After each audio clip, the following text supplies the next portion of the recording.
অঙ্কিতা, বল। শিবরাত্রি মানে তো রাত্রে বেলা পুজো হবে, তুই হ্যাঁ, সকালবেলা দিয়ে দিলি কেন?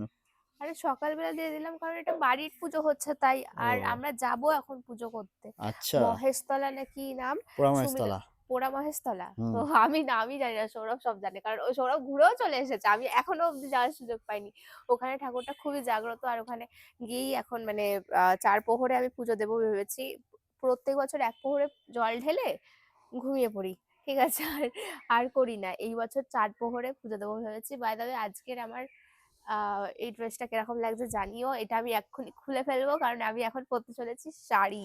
আর আমি পরবো পাঞ্জাবি, হ্যাঁ, শাড়ি কিন্তু আমি পাঞ্জাবি জল আমার ঢালতে ম্যাচিং। পারবো না। আমি আবার যে শাড়িটা পরতে চলেছি সেটা আমাকে সৌরভ গিফট করেছে ভ্যালেন্টাইনে, তো ওই শাড়িটা পরে এখন। আর আমার পাঞ্জাবিটা তুই গিফট হ্যাঁ, আর করেছিস। ওর পাঞ্জাবিটা আমি গিফট করেছি, ওটা দেখাইনি, ওটা লং ভিডিওতে দেখিয়েছি। বাই দ্য ওয়ে কেমন লাগছে জানিও, ড্রেসের লিঙ্ক কমেন্টে দিয়ে দিয়েছি, চেক করতে ভুলো না। ওখানে সুমির অলমোস্ট পুজো কমপ্লিট হয়ে গেছে, আমি জল ঢেলে দিয়েছি। অ্যান্ড ও চলে এলেই আমরা রেডি হতে শুরু করে দেবো। সবাই আজকে শাড়ি আর পাঞ্জাবি, শাড়ি আর পাঞ্জাবি পরবো। গাড়ি নিয়ে এসেছি এইবারে, তো কোনো অসুবিধাই হবে না, গাড়ি নিয়ে চলে যাবো মহেশতলাতে, তাই তো, পোড়া মহেশতলাতে। তো চলো।